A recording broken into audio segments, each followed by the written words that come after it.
Para la Facultad de Arquitectura es un honor y es un gusto contar con la presencia de Simón Levy.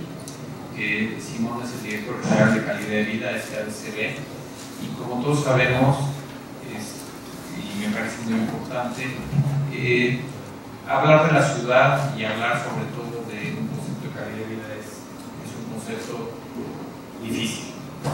Es un concepto que manejamos en la universidad y muchas veces lo manejamos dentro o fuera del contexto, y esa es una de las cuestiones que a veces nos pasa, ¿no? O sea, cuando trabajamos dentro de un contexto académico y nos decimos, bueno, hay ciertas cosas que no hay que cumplir porque eso es un contexto académico, y en otras ocasiones somos muy estrictos y decimos, no se tiene que cumplir al pie de la letra. Yo creo que el caso de calidad de vida es uno de estos casos complejos en la relación justamente entre la ciudad, el desarrollo y particularmente entre los conceptos de desarrollo urbano, arquitectura, desde luego los financiamientos que cualquiera de estos proyectos requieren y los actores que son indispensables para poder llevar a cabo proyectos como los que se están proponiendo a través de las ONGs.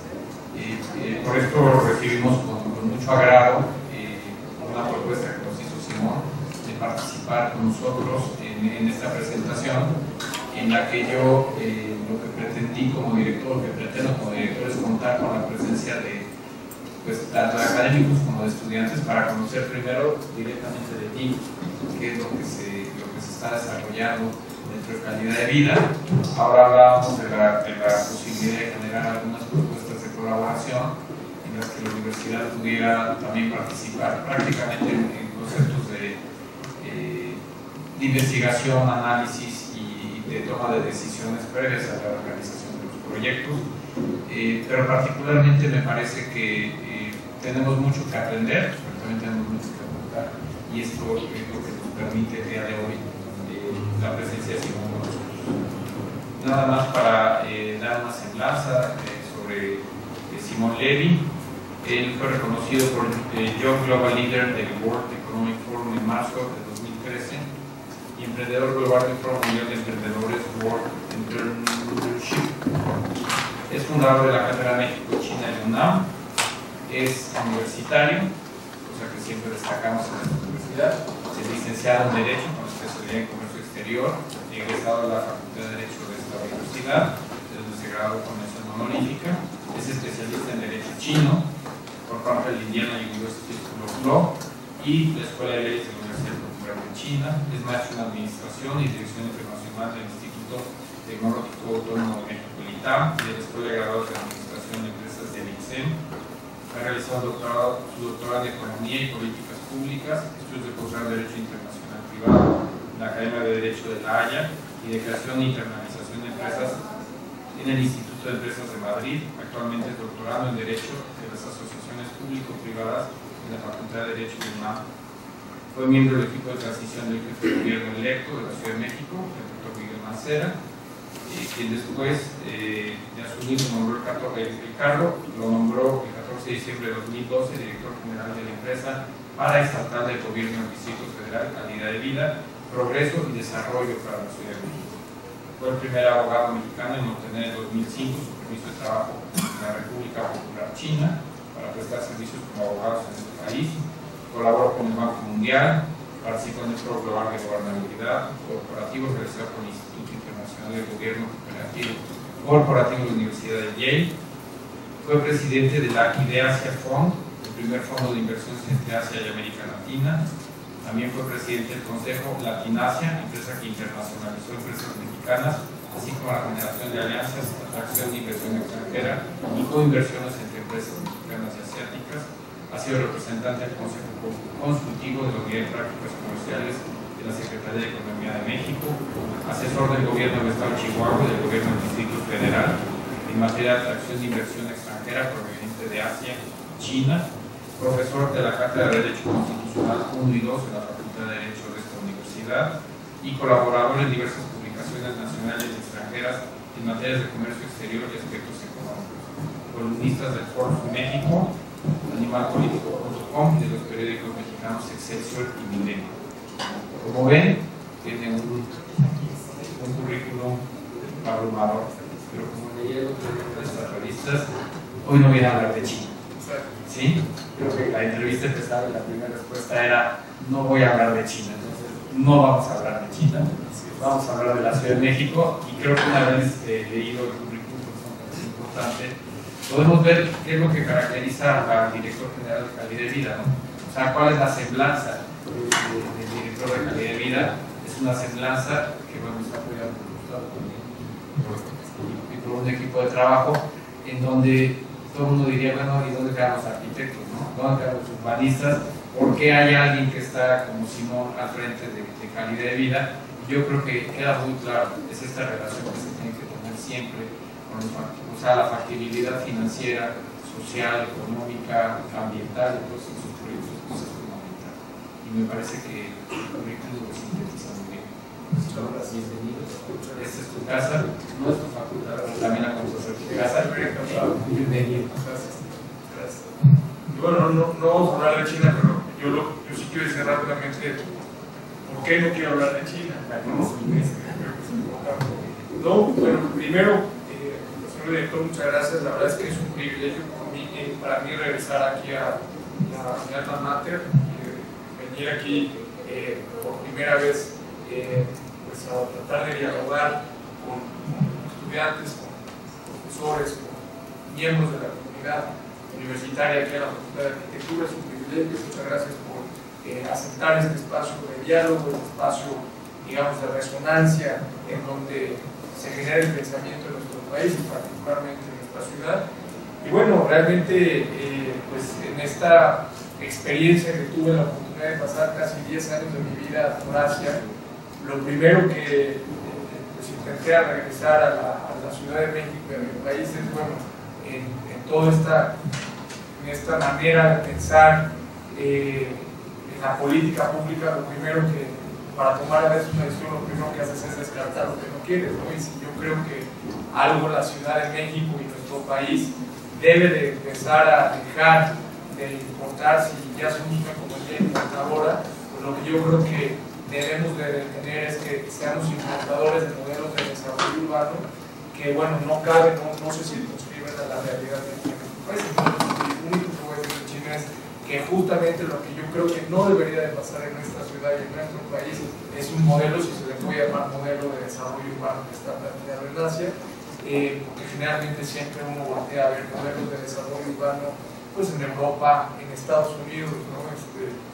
Veíamos los grandes centros o periferias con grandes autopistas, pero pues las centralidades son totalmente aisladas, y pues cosas similares suceden en China, en donde responden a una dinámica completamente diferente. Y es justo lo que, partiendo de un modelo que me interesó mucho, que lo estudié, bueno, yo creo que trato de ser menos ignorante en ese tema, porque hablar del tema de Asia y de China y de sus políticas públicas uno tiene que estar ya ahí estudiando, pero finalmente es algo que no debería suceder en nuestro país. Y bueno, partiendo de eso, pues me gustaría, buenas tardes a todos, me gustaría dividir la plática en tres, ¿no? Primero, bueno, agradecer también, me acompaña parte de mi equipo de trabajo, el maestro Gustavo Gómez Peltier, el es urbanista, y bueno, yo creo que la primera gran pregunta es ¿qué hace un abogado doctor en economía y políticas públicas en temas, digamos, de planeación urbana en la ciudad? ¿Cuál es la relación que tiene que ver en esto? Digo, sabemos que en el país y en la ciudad pues el surrealismo es algo que impera, ¿verdad? Pero bueno, ¿cuál es un poco digamos, esta decisión? Y bueno, transmitirles a través de estos tres temas que yo quiero. Mi expectativa de esto es que después de que termine de conversar con ustedes quede respondida qué tiene que ver, digamos, este sentido de mi propia formación profesional, que bueno, es una decisión totalmente personalísima del gobierno, lo cual para mí es una gran honra el poder dirigir esta empresa paraestatal. Entonces voy a dividir la plática en tres como una forma de responder a esta pues, gran pregunta, ¿no? La primera es pues los puntos que unen la parte, digamos, urbanística, la parte arquitectónica con la parte financiera, y cuál es el momento, la situación en la cual estamos transitando hoy por hoy en la ciudad, la necesidad de inversión fundamentalmente en planeación, en lo que pues, muchos de ustedes saben y conocen, y lo que es necesario de hacer ciudad.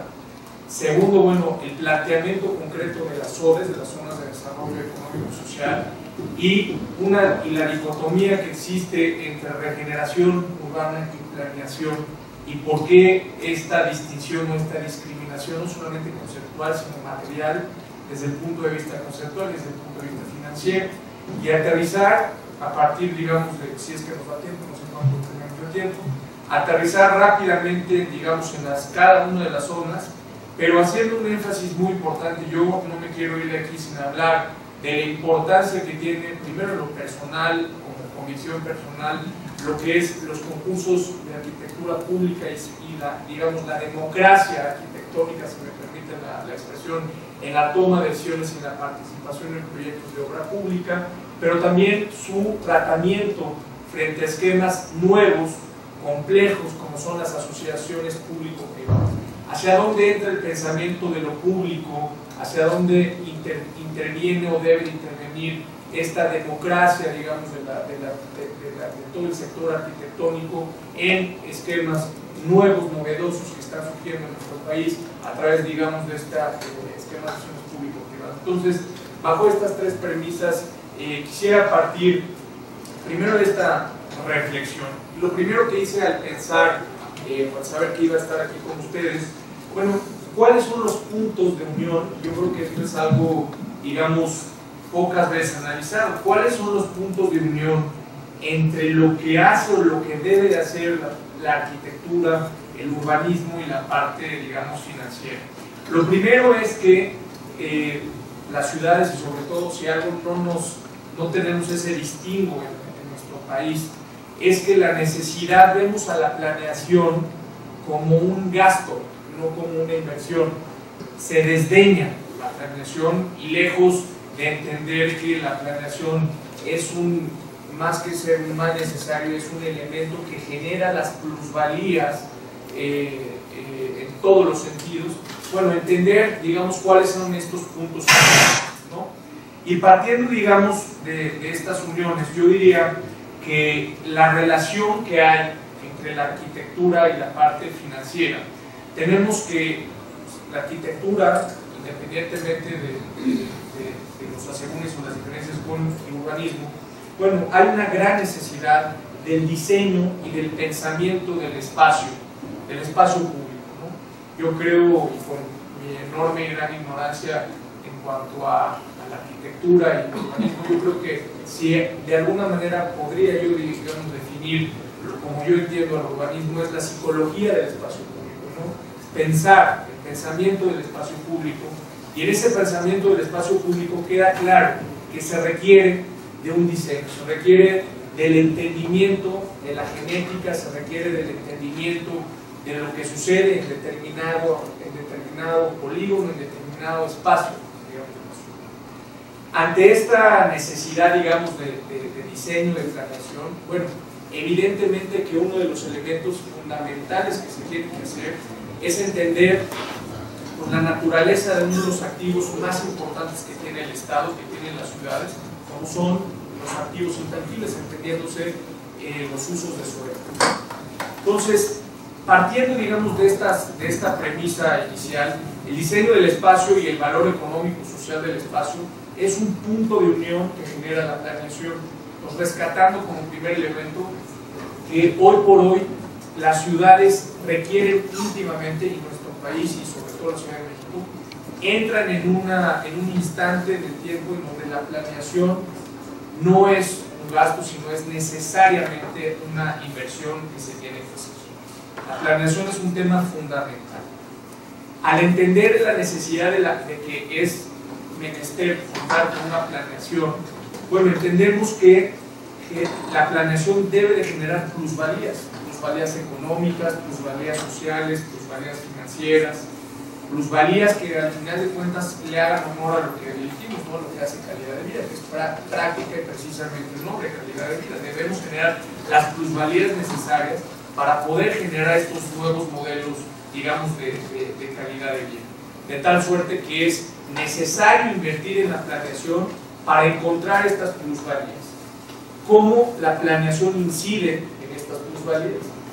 Lo que hemos visto básicamente es que, si circunscribiéndome al modelo, si se le puede llamar modelo de desarrollo urbano de los últimos 15 o 20 años que hemos vivido, sobre todo en las ciudades y particularmente en la Ciudad de México, es que tenemos dos grandes fenómenos.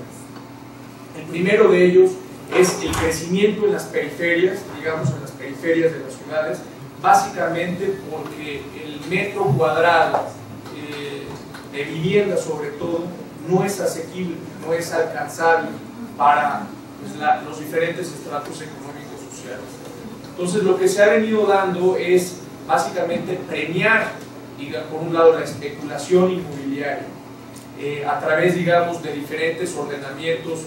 No me quiero referir en lo particular norma 26, en fin, a través de la política pública como tal que se ha dado, y particularmente una expulsión paulatina de los ciudadanos o quienes habitaban de alguna manera pues zonas importantes de la ciudad, de tal suerte que se ha venido generando una población en las periferias, porque se ha premiado, se ha venido beneficiando a través de un modelo de subsidios el suelo, digamos, en las periferias de la ciudad, haciendo que en diferentes zonas, digamos, urbanas o dentro de la Ciudad de México haya un fenómeno de migración y de despoblamiento como tal. Esto nos lleva básicamente a desencadenar una cadena, yo le llamo la cadena de desvalor, porque lo que tenemos básicamente es que ahí donde empieza a haber un proceso, digamos, de migración, empieza un proceso también de desencanto, un proceso de deterioro del espacio público, un proceso de deterioro de la infraestructura, de falta de equipamientos, con lo cual nos lleva básicamente a un cáncer, digamos, no solamente en el espacio, en la calidad del espacio, en la infraestructura, sino también un cáncer en la movilidad, ¿no? Lo que han venido haciendo las ciudades, y por eso cuando empecé diciendo que lo que no tenemos que hacer es lo que no se hace en Chile, sobre todo en Estados Unidos, se ha pensado, y aquí es una gran oportunidad para poder establecer ya una primera diferencia, se ha establecido que son las vocaciones económicas lo que imprime o lo que debería de concentrar, digamos, a ciertas zonas o polígonos de diferentes espacios de las ciudades, lo que debería generar esa estrategia para poder impedir estos fenómenos, esta cadena de valor que se daba. Y lo que se ha venido haciendo básicamente es que estas vocaciones económicas lo que generan son concentraciones como tal, lo que son los llamados clústeres, ¿no? Son modelos de especialización industrial, modelos de especialización, digamos, económica, que lo que nos llevan básicamente es un cáncer de movilidad, porque tenemos zonas de las ciudades en donde hay una gran actividad económica, pero en la noche básicamente son zonas muertas, zonas que prácticamente se terminan. Porque lo que no hacen es entender prácticamente que la gente no quiere ni vivir, digamos, en las periferias, y que la gente lo que necesita, digamos, son centros o nuevas centralidades, donde no solamente se generen empleos o se genere una vocación, una especialización económica, sino realmente puedan haber o puedan cohabitar un modelo, digamos, de infraestructura y equipamientos que den la oportunidad de generar estos empleos o estas economías, pero también la posibilidad de generar vida alrededor, ¿no? Entonces necesitamos entender que en diferentes ciudades lo que hacen estos clústeres son, bueno, espacios monofuncionales, monotemáticos, que al final de cuentas estas concentraciones generan cánceres de movilidad y lo que hacen es impedir verdaderamente un diálogo entre uno y otro espacio dentro de las ciudades, ¿no? Y esto es lo que sucede prácticamente en China, ¿no? Con las zonas de desarrollo económico que se generan. Entonces, partiendo, digamos, de esta gran problemática en la planeación, son las vocaciones, digamos, económicas lo que sí puede generar un detonamiento económico, pero al final de cuentas no desdobla un modelo sustentable en donde la gente también pueda estar viviendo y pueda estar, digamos, teniendo al alcance diferentes servicios o satisfactores para poder generar vida y trabajo alrededor de todo esto, ¿no? Entonces la arquitectura no solamente puede, digamos, planear espacios, sino que también debe administrar, yo le llamo, debe administrar vacíos entre lo que es urbano entre lo que es, digamos, la necesidad de entender esta diversidad de lo que debe de ser habitable y hacer que estas plusvalías de la planeación transformen precisamente de la planeación de una utopía o de un costo a una realidad. Eso es lo importante, o lo que considero que es tan importante, la arquitectura en la toma de decisiones, de hacer, digamos, esta forma de una coexistencia, una mayor habitabilidad con inteligencia, ¿no? Entonces, me parece que es fundamental la presencia de la arquitectura en la planeación y en la toma de decisiones de lo que se está haciendo. Curiosamente, lo menos planeado, lo más accidentado, es lo que va logrando pues la propia diversidad. Tenemos espacios dentro de la ciudad como la Colonia Roma, como la Colonia Condesa, ¿no? En donde, pues, lejos de tener, digamos, grandes planes maestros como tal, o grandes, digamos, lo platicamos ahorita de los aeropuertos, ¿no? Generalmente, pues, las sociedades y la propia movilidad social, los satisfactores, el que tengas ciertos equipamientos, es lo que va generando este enriquecimiento, digamos, de diversas zonas, pero es precisamente la diversidad lo que genera esta riqueza de los espacios. No podemos generar más guetos en las ciudades, no podemos generar más concentraciones económicas o espacios monotemáticos. Es decir, tenemos en diferentes zonas espacios residenciales, tenemos espacios, digamos, de comercios, pero lo que está claro es que tenemos un gran problema en la ciudad. Primero, como ya decía, en un tema de habitabilidad, de hacer que la Ciudad de México necesariamente se vuelva a redensificar. Yo creo que un gran mito de lo que hoy tenemos, y lo primero que vi cuando tuve la oportunidad de estar ahí en el equipo de transición del doctor Mancera, es que, bueno, la pregunta es, bueno, ¿a dónde crecer? ¿No? ¿Hacia dónde debe crecer la ciudad si ya no hay tierra la ciudad? ¿No? Yo creo que, y aquí parto al siguiente punto, tenemos dos grandes situaciones en la Ciudad de México y en las ciudades.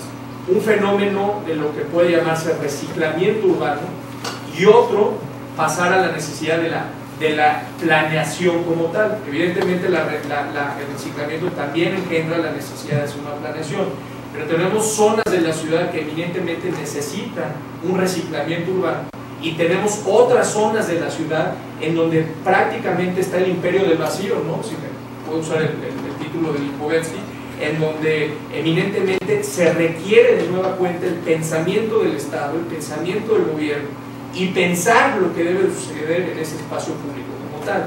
Como una planta de asfalto, el día de hoy en la ciudad, si debe transformarse en algo, por qué y para qué debe transformarse, como una avenida como Chapultepec debe dejar de ser exclusivamente una avenida en donde se convierte en un carril de tránsito y debe o debería de convertirse en un gran cinturón de entrada de contención que proteja, digamos, esta diversidad, esta habitabilidad, esta riqueza, digamos, cultural, riqueza social que se va generando, e impedir que lo que viene sucediendo, un modelo, digamos, o fenómenos de degradación que pasan en la zona rosa, en fin, una serie de cosas, se siga expandiendo, ¿no? Entonces, ¿cómo pensar bajo esta premisa en el reciclamiento y en la planeación?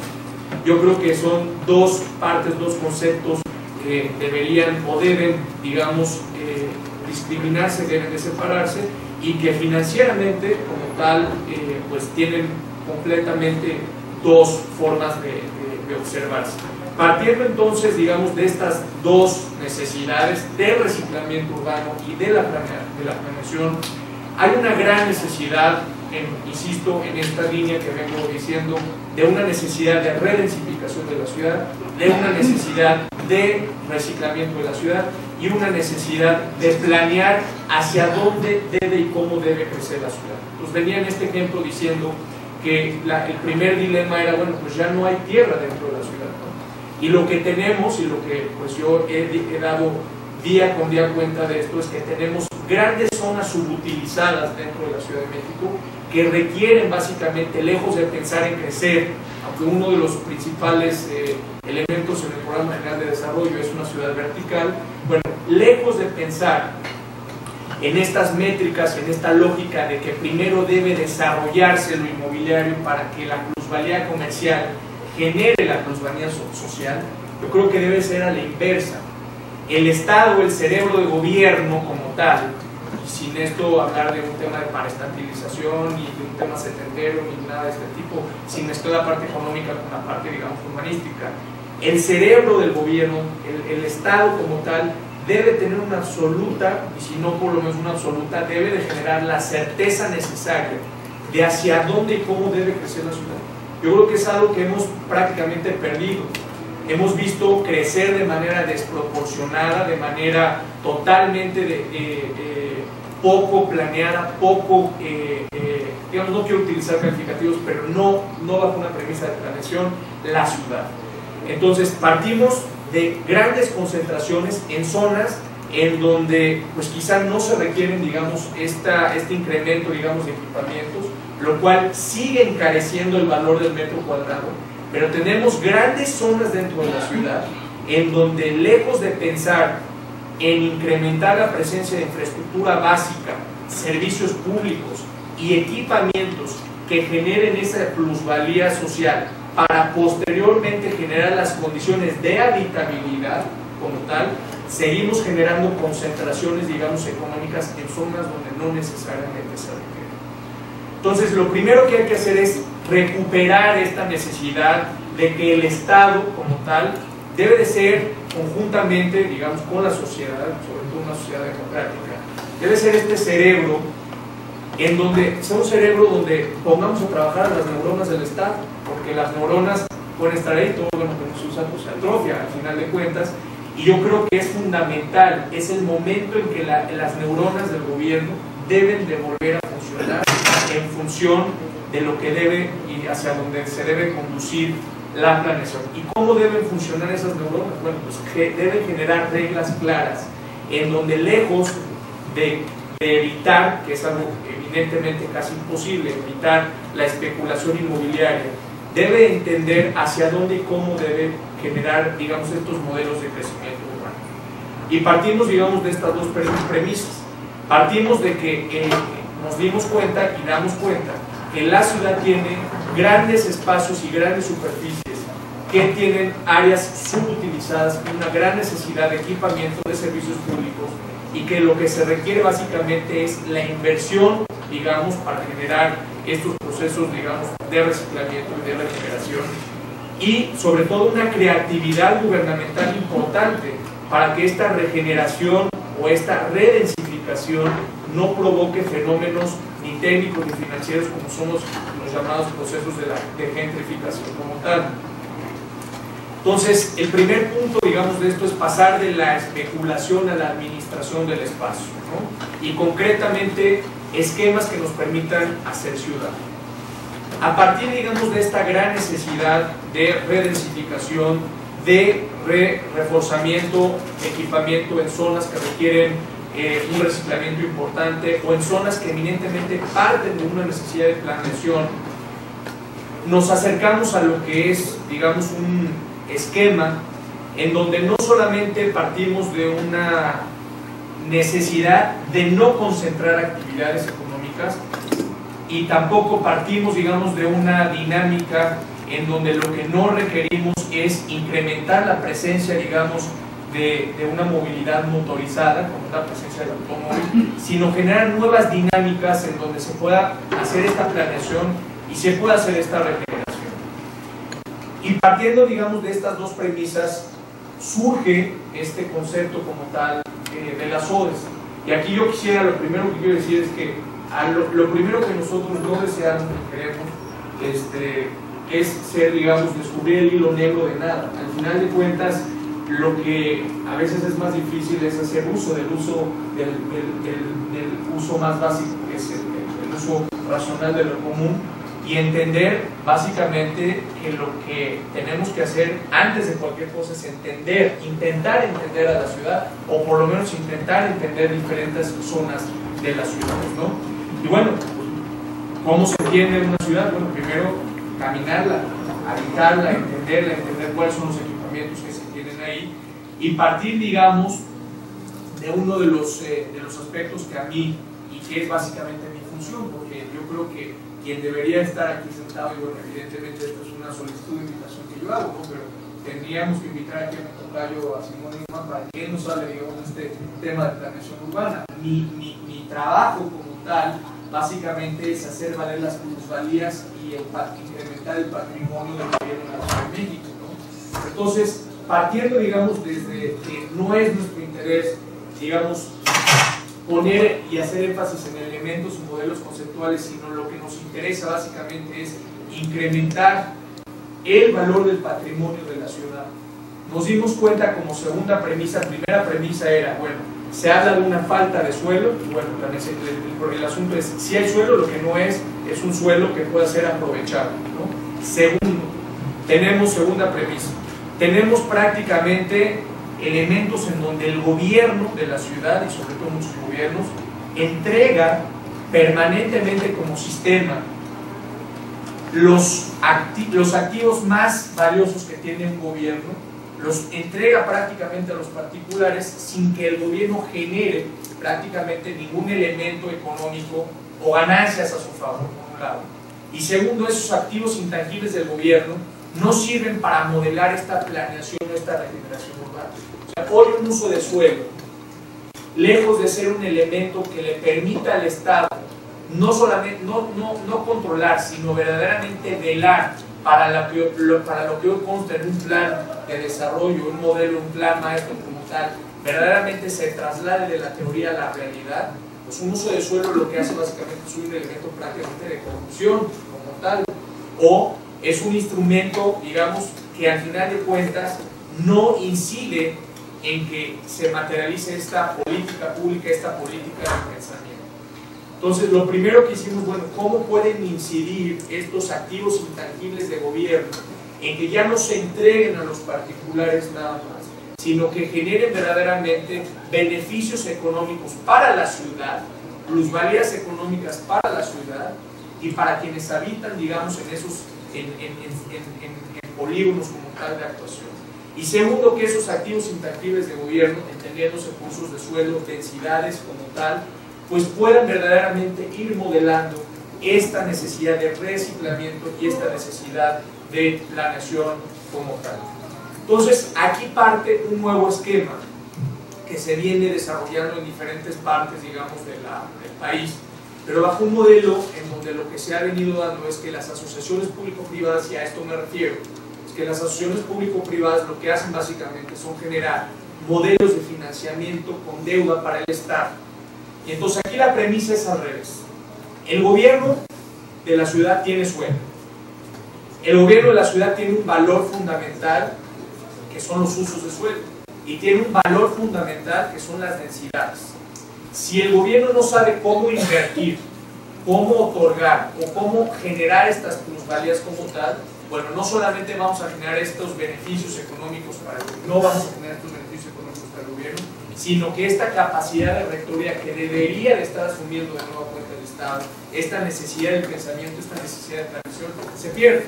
Si no hay un elemento financiero de por medio que maneje o que permita dialogar financieramente con quien tiene el capital, bueno, pues difícilmente va a poder hacer esto. Entonces aquí se trata de romper un paradigma, que el que pague no mande, puede participar, pero no porque pagues o no porque tengas, digamos, el capital financiero para desarrollar, seas tú quien va a determinar el destino del equipamiento, de la infraestructura y de las necesidades dentro de un espacio. Entonces, la necesidad de romper con este paradigma, y es un tema que no es nada sencillo, pero debemos de partir, digamos, de este esquema. Entonces, aquí entra ya calidad de vida, porque calidad de vida lo que observa y lo que tiene que hacer de entrada, bueno, es generar estas plusvalías como tal. Pero segundo, y bueno, es parte, digamos, de una afición en lo personal por la planeación, como lo he venido diciendo pues, a lo largo de la charla, ciudad que no invierte en su planeación es una ciudad que al final de cuentas se va a estar enfrentando problemas del futuro. Yo creo que la planeación consiste en traer las consecuencias del futuro a la toma de decisión de nuestro presente. Yo creo que eso es básicamente traer a valor presente financieramente hablando el costo de una decisión del futuro al valor de lo que se considera tomar esa decisión en el presente. Entonces, lo que hace calidad de vida, además, digamos, de generar estos modelos de generación de valor, pues está invirtiendo básicamente con un presupuesto mínimo e ínfimo. Somos la entidad, digamos, del gobierno con menor presupuesto, pues la que más le está invirtiendo al tema de la planeación, ¿no? Esto, insisto, lo debería estar haciendo SEDUBI, o lo deberían estar haciendo, digamos, otras áreas, pero bueno, ha sido la instrucción del jefe de gobierno de que sea calidad de vida quien parta, digamos, de esta necesidad de hacer planeación. Y esta necesidad de hacer planeación nos habla de entrada de estas áreas o estas zonas, digamos, de la ciudad que requieren tener un reciclamiento y requieren de una planeación. Y bueno, ¿hacia qué son básicamente o cuál es la tesis medular o el planteamiento de las zonas? Tenemos zonas con necesidad, como decía, de reciclar, partiendo de entender la genética productiva y la genética social de ciertas zonas. A diferencia del clúster que provoca una concentración económica, aquí lo que estamos buscando, lo que hemos buscado entender, es esa genética social que te dan los equipamientos, que te da el capital humano, que te dan los servicios, que te dan, digamos, la historia como tal de diferentes zonas, la cultura, ¿no?, de cada una de las áreas de la ciudad. Y partiendo de esta necesidad de entender esa genética, ese ADN del suelo urbano, lo que haces es entender, lejos de descubrir el hilo negro, es, bueno, ¿cómo potencio, si es que debo de potenciar y si es hacia donde quiero que crezca la ciudad, cómo potencio esa vocación o ese ADN o esa genética económico-social? ¿Cómo la potencio? Y si no la voy a potenciar, bueno, ¿cómo hago que lleguen nuevas formas, digamos, de habitabilidad y unas nuevas formas de habitabilidad? Y lo que nos encontramos básicamente, digamos toda la ciudad podría ser una gran SODE, ¿no?, como tal, pero tenemos que por la mezcla de usos, por las necesidades de movilidad, la necesidad del incremento de equipamientos, pero sobre todo porque hay vocaciones económicas que, lejos de perderse, requieren seguir incrementando. ¿Por qué? Porque tú tienes 5 colonias en Tlalpan, sobre todo la Belisario Domínguez, que de una manera absolutamente desordenada llegaron y se plantaron ahí los institutos, digamos, de salud federal. Los institutos de salud federal no se van, lejos de que no se van a ir de ahí, van a crecer de manera sustantiva y de manera importante. Tienes la presencia de uno de los hospitales privados más importantes, como es Médica Sur. Ante estas dos grandes mega obras y mega desarrollos, porque esos sí son dos grandes mega desarrollos, las ODEs no son mega desarrollos, el gobierno tiene que responder a la necesidad de entender, bueno, ¿qué va a pasar en este gran perímetro, en este gran polígono de 5 colonias, que con dos grandes megadesarrollos, pues el gobierno tiene que orientar básicamente hacia dónde debe de modelarse en movilidad, en equipamiento, en espacio público, en infraestructura de hospitalidad y en servicios básicos como tal, por dar un ejemplo? Entonces, lo que hacemos, o lo que plantean las ODEs, es básicamente generar, a través de un modelo del entendimiento de la genética, del entendimiento de la vocación económico-social, el impulso a través del reciclamiento, de esta regeneración o de esta planeación en diferentes aristas, partiendo de un análisis o de un concepto meramente de desarrollo urbano a un modelo de regeneración o de planeación integral que nos hable del espacio público, que nos hable de la necesidad de incrementar la presencia de servicios públicos, que nos hable básicamente de incentivar y detonar, pero sobre todo de reordenar, porque tenemos, en el mismo ejemplo, Orielo Guerra, en otras partes, digamos, no me quiero ahorita referir a, tenemos un fenómeno igual de repoblamiento o de poblamiento de diferentes zonas, en donde no hay un ordenamiento territorial como tal. Entonces tienes, digamos, asentamientos humanos que no tienen, digamos, una certeza jurídica en que la gente que está habitando ahí pueda o deba seguir ahí. Entonces, pero la gente también no la vas a sacar. Entonces necesitas como ciudad entender claramente cómo vas a solucionar esa problemática. Entonces las ODEs nos hablan de un reordenamiento urbano, nos hablan de la necesidad de hacer una planeación de cómo vamos a generar estos modelos de habitabilidad en donde hay una coexistencia entre espacios, digamos, y oferta asequible, habitable, cómo incrementamos la presencia del espacio público, la calidad del espacio público, la presencia de servicios públicos, y podemos ir generando círculos virtuosos a medida que, lejos de que la gente vaya saliendo de estas zonas, al contrario, vuelvan a regresar. Y voy a dar un ejemplo que ahorita Gustavo, si nos da tiempo, nos va a ver. Tenemos ahí en Salud una zona que de las 5:30 de la mañana a las 3:30 de la tarde tiene una población flotante de más de 56,000 personas. Por cada paciente que llega a la Belisario Domínguez, ni siquiera a las otras 4 colonias, trae a 3 personas más. Entonces tenemos una población flotante terrible, tenemos una presencia enorme de automóviles, no hay una estrategia como tal de movilidad para disminuir la presencia de automóviles, incrementar, digamos, la intermodalidad del transporte público, la interconectividad del transporte público, y hacer que la gente que llega a atenderse ahí tenga las condiciones mínimas de humanidad de poder esperar. Tenemos gente que al salir, digamos, de uno de los institutos, pues tiene que estar esperando en su automóvil para poder ser atendido, o pernoctar 7 u 8 o 9 horas, porque no hay, digamos, infraestructura de hospitalidad, y tampoco, y si la hay, bueno, no es asequible a las necesidades económicas.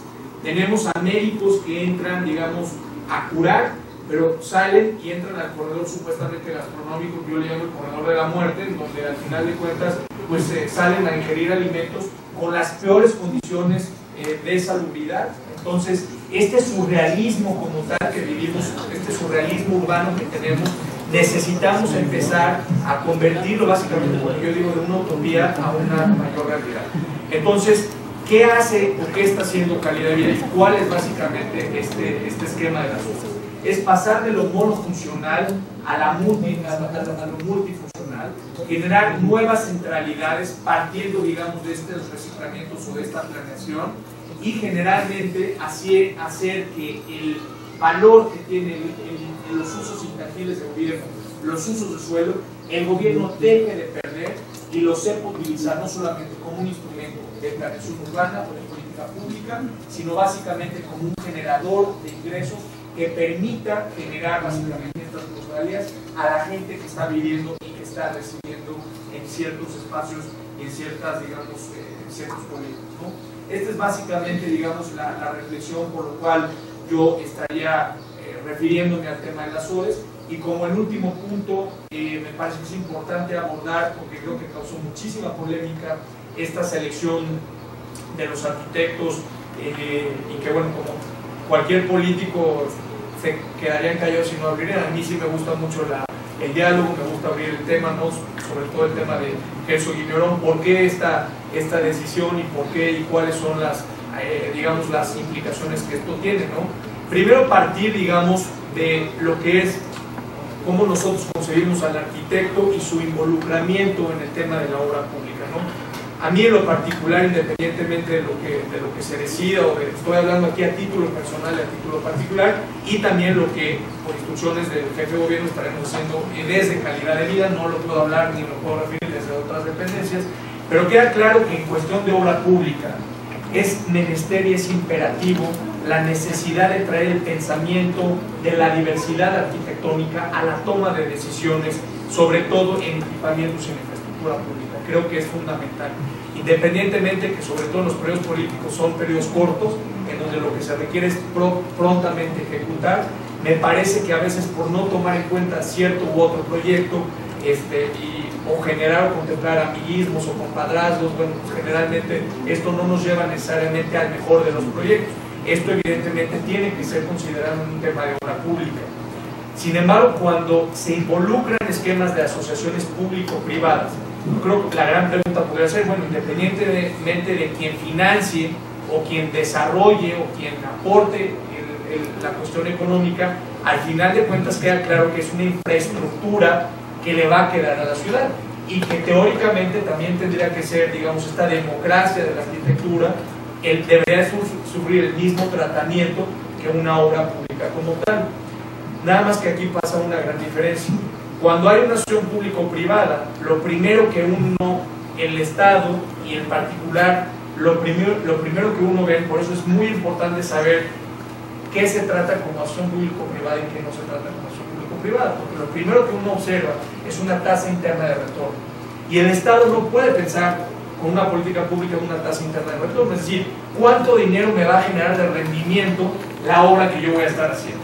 Pues como gobierno tenemos que tener muy claro qué tipo de proyectos se generan o no bajo esquemas de asociación público-privada y qué esquemas básicamente se generan con obras bajo licitaciones como tal, ¿no? Bajo la necesidad de hacer intervenciones tan grandes dentro de la ciudad, queda claro que es imposible, digamos, que el presupuesto público entre de manera total a esta necesidad de reciclamiento y de regeneración urbana como tal, de tal suerte que se activan importantes proyectos de asociaciones público-privadas, y eso no lo determino yo, lo determina básicamente, digamos, el propio gobierno como tal.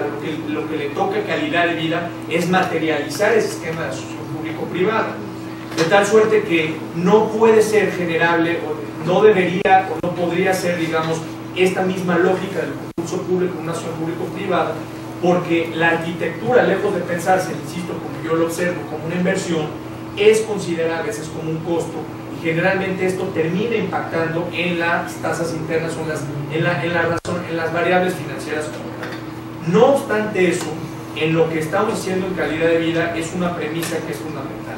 Si bien es complejo que en esquemas de asociación público-privada calidad de vida haga todo tipo de concursos como bajo una misma lógica de la obra pública, tenemos muy claro que el gobierno de la ciudad, y sobre todo una de las premisas bajo mi dirección, es que es de nuestro interés sacar a la luz a nuevos talentos y nuevos, digamos, nuevos despachos o jóvenes emergentes que están y que están surgiendo de manera importante, sobre todo en la Ciudad de México.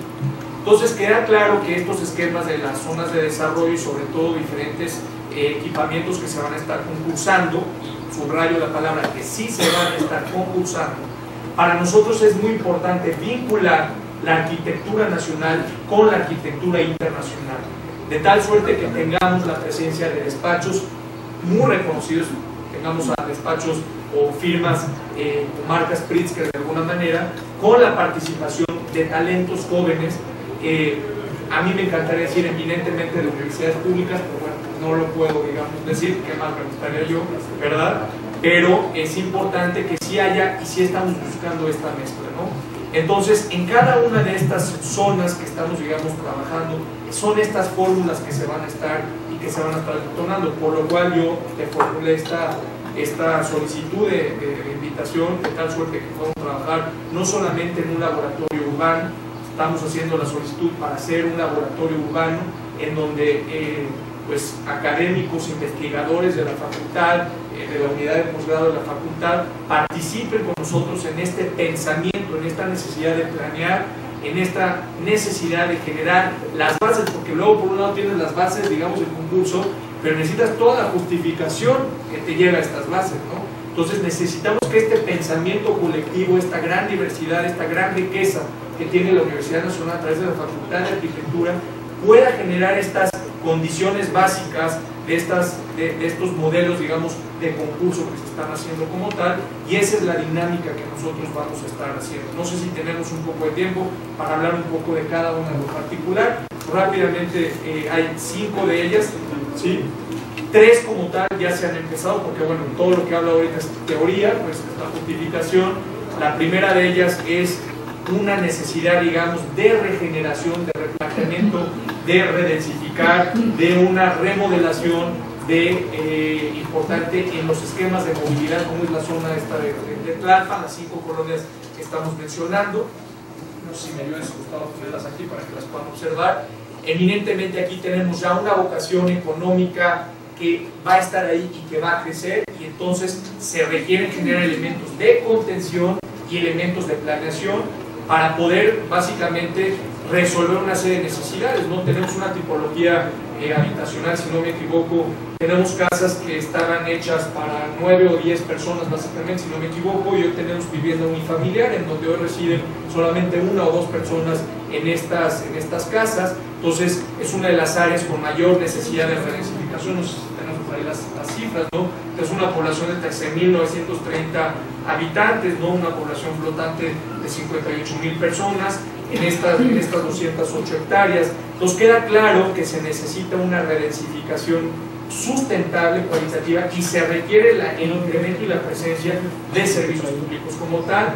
Se requiere básicamente la necesidad de generar una intermodalidad del transporte público, por lo cual se está o se va a construir el CETRAN, no sé si lo pueden observar ahí, de Huipulco, que es básicamente la conversión del paradero, que hoy es un asco prácticamente como tal, y se tiene que transformar ese paradero en un centro de transferencia modal, donde conviva el metrobús, donde conviva el tren ligero, donde conviva básicamente diferentes sistemas de transporte, y se generen, digamos, áreas en las periferias de este polígono de estacionamientos subterráneos para, digamos, desasolvar o mitigar la presencia del automóvil dentro de esta periferia y generar un circuito de un transporte público interno que conecte con este circuito de intermodalidad y poder, insisto, desasolvar o mitigar en la medida de lo posible la presencia, digamos, de automóviles dentro de este polígono. Sobre todo por aquí yo creo que es un tema importante para poder evidenciar esta necesidad de la rectoría del Estado. Aquí los institutos quieren hacer básicamente alrededor, si no me equivoco, de 70, ¿cuántos cajones de estacionamiento? ¿70.000? ¿80.000? Sí, alrededor de, no, menos, alrededor de 50.000 cajones. Bueno, más o menos es lo que estaba mencionando. Y por el otro lado, América Sur también. Entonces, si no tenemos, digamos, un plan de movilidad, todo esto que vengo platicando, bueno, pues eso es lo que nos va a llevar, ¿no? Pero esta zona no va a dejar de tener equipamientos, digamos, de salud. Lo que se requiere es, bueno, ¿cómo conviertes un problema en que hoy una falta de planeación ante la presencia de estos equipamientos vocacionales, cómo puedes transformar esto de una zona problemática en una zona con mayor círculos virtuosos, ¿no? Ya lo empezamos, y aquí prácticamente, y quiero subrayar, una de las cosas que, no me vas a dejar mentir, pocas veces se hace en la ciudad, sobre todo porque cuando no se hace se premia la especulación inmobiliaria. Este proyecto se anunció el 4 de diciembre. Para el 9 de enero estaba publicado el anteproyecto del plan maestro, y subrayo anteproyecto porque justamente lo que estaba publicado en internet para toda la ciudadanía, de manera abierta y transparente, cualquier persona podía ver qué es lo que se estaba planeando hacer ahí. Evidentemente salen elementos de especulación, pero cualquier ciudadano podía saber qué es lo que iba a pasar en el polígono. Lo que se ha venido trabajando y lo que se ha venido dando, y evidentemente como el gobierno de la ciudad, y particularmente no es ajeno a calidad de vida, necesitamos seguir reforzando los esquemas de comunicación social, pero lo que es fundamental es que se ha trabajado de manera importante con comités vecinales, pero también con ciudadanos. Hoy, en un proceso de absoluto rechazo, y cuando hablo de un promedio ponderado de unas 400 o 500 personas, porque para nosotros es importante una 10 o 200 personas, para nosotros es un absoluto rechazo, porque se rechaza lo que no se conoce, ¿verdad? Cuando sobre todo se le dice a la gente que van a abrir expropiaciones y que se les va a sacar de ahí. Hoy pasamos a un fenómeno en donde la gente está proponiendo, donde están participando, y esa es la manera, a pesar de que el instrumento normativo, que es otra de las cosas que deberíamos platicar, pero bueno, no hay suficientemente tiempo, el instrumento normativo que vamos a estar utilizando son las áreas de gestión estratégica, que es un instrumento normativo contemplado en la Ley de Desarrollo Urbano, que si bien no se ha implementado y que apenas se está instalando la propia comisión de las AGES, acabamos de terminar el reglamento como tal de las AGES, bueno, deberá pasar y pasará por conduce, pero que tampoco no queremos un conduce a modo, sino que queremos verdaderamente una participación de la ciudadanía en la medida de lo posible, ¿no? Y hoy tenemos una participación en lo que es la necesidad de un replanteamiento a través de un plan maestro, y este plan maestro va a responder a todas estas aristas que yo hablo de movilidad, de espacio público, de transporte, ante dos grandes mega desarrollos que el gobierno no puede hacer mutis, que el gobierno no puede ser indiferente, que es la regeneración o la renovación de los institutos y la presencia, digamos, en un espacio privado no podemos tener una injerencia como tal. Lo que debemos hacer es modelar prácticamente estos desarrollos en función de un plan maestro, en función de una necesidad de entender de hacia dónde y cómo debe crecer la ciudad en este sentido. Básicamente, bueno, este es un tema de los equipamientos que estaremos teniendo por allá. Y el otro que es, digamos, de los que, bueno, ahorita me voy a ir a esto. Otro, digamos, que estamos próximos ya a sacar, y aquí me gustaría mucho, digamos, hacer la invitación formalmente para este laboratorio, es la necesidad de la regeneración, digamos, una de las zonas más importantes y más emblemáticas de la Ciudad de México, como es la zona rosa, y sobre todo una de las avenidas más importantes, en donde por un lado vemos cómo los incentivos fiscales regeneraron la avenida Reforma, pero por el otro lado tenemos que no generó esa permeabilidad en otra de las avenidas más importantes de la ciudad, como es la avenida Chapultepec. Entonces es el planteamiento de la reconversión de la avenida en un gran parque, digamos, peatonal por arriba. Los automóviles transitan, tenemos ahí al frente para que lo puedan mirar, los automóviles transiten por debajo, digamos, de la avenida, y hacer, digamos, un replanteamiento en cuanto a la necesidad de redensificar la propia avenida Chapultepec, con particularmente premiando e incentivando la presencia de actividades culturales y creativas, en donde las densidades responden básicamente, el otorgamiento de densidades respondan básicamente a dos grandes premisas, ¿no? Lo que le llamamos densidades verdes, todo el tema de la autosustentabilidad, y sobre todo que en los primeros pisos y en las bases tengamos presencia del sector cultural y del sector creativo, editoriales, que tengamos la presencia, digamos, de restaurantes, que tengamos la presencia de empresas de diseño, de videojuegos, todo lo que tenga que ver con la cadena de valor recreativa y cultural. Pero fundamentalmente lo que se requiere es regresarle a la ciudad un gran espacio público a través de este parque, generando a través del centro de transferencia modal. El proyecto es 1.2 kilómetros, que va desde el paradero, que también ya estamos próximos a anunciar, la reconversión del paradero al Central Chapultepec, hasta la glorieta de los Insurgentes, en donde evidentemente será concursable en materia de concurso la propia glorieta como tal, insistiendo en que por la avenida tenemos un gran parque lineal. Tenemos una calle, yo le llamaría más que un parque lineal, una calle completa, porque vamos a tener también la presencia, digamos, de un carril de ecobici, estamos haciendo el análisis del Metrobús, pero sobre todo la presencia de este parque, haciendo que los automóviles vayan por deprimidos y podamos hacer esta reactivación de la zona para, en una segunda fase, entrar a la regeneración de la zona rosa y haciendo una integración de lo que viene ya de Reforma con Avenida Chapultepec, y básicamente lo que hoy estamos buscando, que es que la gente que vive en la Juárez, en la Condesa, en la Escandón, puedan venir, digamos, a volver a habitar y generar un modelo de habitabilidad en esta avenida. Y bueno, uno de los temas más importantes, hacer estacionamientos subterráneos debajo de la avenida Chapultepec, para hacer, digamos, esta intermodalidad en donde puedas tú dejar el automóvil y puedas tomar, digamos, en Sevilla, en Insurgentes, puedas tomar, digamos, el metro, o puedas tomar la bicicleta, y es básicamente otro de los proyectos que estamos próximos a anunciar. Evidentemente esto, por la envergadura del proyecto, tanto financieramente como arquitectónicamente, estarán habiendo, digamos, concursos. En la parte, digamos, arquitectónica ya tenemos ciertos conceptores con quienes hemos trabajado, pero evidentemente van a haber activadores dentro del propio parque donde se van a hacer concursables, y ahí ojalá que podamos tener la presencia, digamos, de la facultad. Y el tercero, que también, digamos, es importante, pues es la transformación, digamos, paulatina, yo me atrevo a decir que desde aquí a los próximos 30 años, de un polígono de cerca de 500 hectáreas que involucra pues uno de los elementos más importantes, como es la planta de asfalto, que es uno de los detonadores que va a estar ahí. Tenemos el estadio, digamos, Azteca, en donde también tenemos ahí áreas importantes de regeneración, y ahí estamos participando ya con la UAM, ojalá que ustedes también podamos estar participando en un espacio, sobre todo en la planta de asfalto, donde podamos generar condiciones de habitabilidad para una gran comunidad universitaria, como es la nuestra, la que tenemos acá, y sobre todo para una gran comunidad de investigadores, en donde hoy tienen la necesidad de recorrer grandes distancias para ir a sus centros, digamos, de vivienda o donde viven, y poder generar un gran campus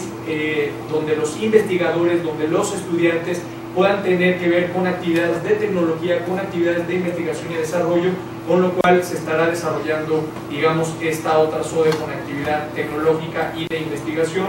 Aquí estará hospedada la Secretaría de Ciencia y Tecnología, vamos a tener la primera gran biblioteca digital del país y de la ciudad, vamos a tener un hackathon permanente, que es una fábrica de aplicaciones, una fábrica de software, entre otras cosas.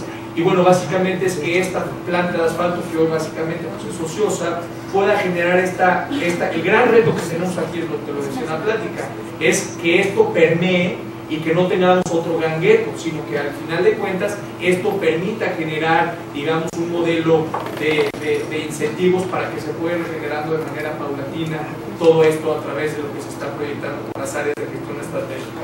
Sin mayor punto o comentario, a mí me interesa mucho escuchar los planteamientos, las dudas, los comentarios, y que esto pueda ser el inicio de, a lo mejor, de un ciclo de pláticas, porque la verdad es que los temas son amplios. Y bueno, todo esto cierro con que es un gran reto para la ciudad, pero evidentemente pues yo vengo del sector privado, es la primera vez que tengo la oportunidad y el privilegio de estar en el sector público, y yo no me vine a dormir en mis laureles, vine a trabajar por la ciudad, soy un enamorado de la ciudad y trato de ser día con día menos ignorante de los procesos de tomas de decisiones, y sobre todo que lo que hoy nos invierte en la planeación mañana serán los costos que tendrán que afrontar las generaciones que nos habrán de seguir. Muchas gracias.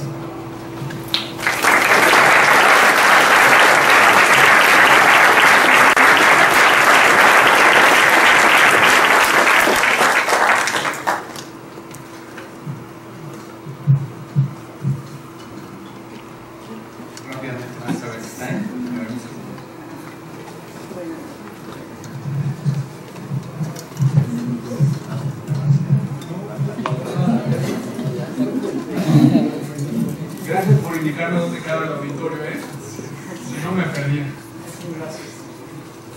Bueno, pues estamos en una cuenca de 9.600 kilómetros cuadrados. Aquí se encuentra nuestra gran ciudad. ¿Sí se escucha? Sí.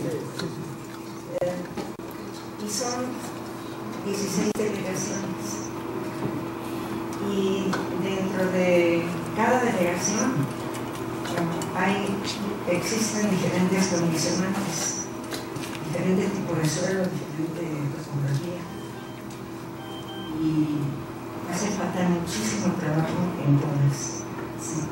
Pero quisiera referirme a algo que vemos y como que no vemos, es el perímetro B del centro histórico. El centro histórico ya luce diferente, pero el perímetro B, que es mayor, está sin atención. Ahora estamos trabajando un poquito en una sesión y regresando a hacer algo sobre el perímetro B, tratando de... Pero lo que quiero decirle es que estamos dispuestos como facultad a apoyar en todas las delegaciones. Tenemos urgencia no solo de proponer, sino de hacer. Creo que pues, haríamos muy buena. Muchas gracias, de tal suerte que para eso hemos formulado ya la invitación aquí al señor director. Esperamos, estamos seguros que habrá resonancia a esta invitación. Y usted lo dijo, yo creo que es momento también de hacer, pero la ciudad, salvo su mejor punto de vista, yo creo que ya no puede seguir fabricando distancias. Esta ciudad ya no merece y no requiere, insisto, salvo su mejor opinión, de más segundos pisos, de fabricar más distancias. Lo que necesitamos generar son modelos de comunidad.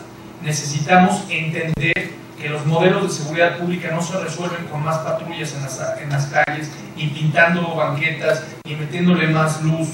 Se tiene que generar inteligencia colectiva. Por eso es fundamental esta presencia y esta, digamos, simbiosis entre la academia y el sector gubernamental. Entonces, ayúdenos a activar estas neuronas del gobierno.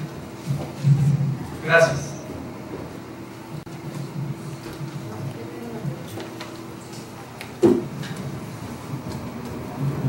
Hola. Hola. Hablabas mucho de la centralidad y de cómo estamos siempre queriendo llegar a la centralidad, ¿no? Cómo no nos queremos mover y cómo es importante ver el norte, el oriente de la ciudad. Y tengo una pregunta, ¿por qué los 3 grandes proyectos siguen en el centro? Bueno, ¿Qué pasa con el norte, no? Por ejemplo. Bueno, tu pregunta es muy importante, pero los tres proyectos no están en el centro, 2 de ellos están en el sur, ¿no? Estamos hablando de Ciudad de la Salud y estamos hablando de la parte que acabo de mostrar del futuro, están en el sur. Pero entiendo muy bien tu lógica y entiendo muy bien tu pregunta, sobre todo lo platicamos el otro día en Iztapalapa, que es una de las partes más importantes, ¿no? Que es fundamental. Mira, como no me gusta contestar como político, prefiero decirte que mejor no te contesto, ¿no? No, de verdad, porque no me gusta decirte mentiras o tener que rebuscar la respuesta. Si estuviera en mis manos la planeación urbana de la ciudad, yo te podría contestar. Pero a mí lo que me dan, básicamente, es un inventario de hacia dónde económica y financieramente se pueden hacer estos. Insisto, parto yo de esta cachucha ahorita, véanme. Insisto, yo soy un gran ignorante en materia urbanística y en materia arquitectónica, pero como aficionado y hoy como responsable de generar los modelos económico-financieros de la ciudad, lo primero que hago es observar, partiendo de estas premisas de factibilidad y de desarrollo urbano, dónde hay estos alcances económicos financieros, ¿no? Sin duda alguna, el Estado tendría que estar en estas áreas o en estas zonas, evidentemente, pero es muy difícil que lo haga a través de esquemas de asociaciones público-privadas, porque no hay estos elementos como tal, o sí los hay, pero definitivamente yo concuerdo con tu pregunta, ¿no? Entonces, me parece que es clarísimo que hacia allá es, lejos de modelar el crecimiento como tal, debe de atenderse lo que yo he venido diciendo, la necesidad y el incremento de servicios públicos, porque si tú no atiendes lo que tú hoy estás mencionando, si tú no atiendes esa población que hoy es residente, esa población que tú no atiendes se vuelve población flotante y que se traslada a otras partes de la ciudad y entonces te genera enormes problemas, digamos, de movilidad. Entonces, digo, yo lo único que te puedo contar es que concuerdo con tu punto de vista, pero insisto que traigo la cachucha de calidad de vida. Si quieres, luego nos tomamos un café y platicamos y te contesto mi punto de vista personal. Por favor.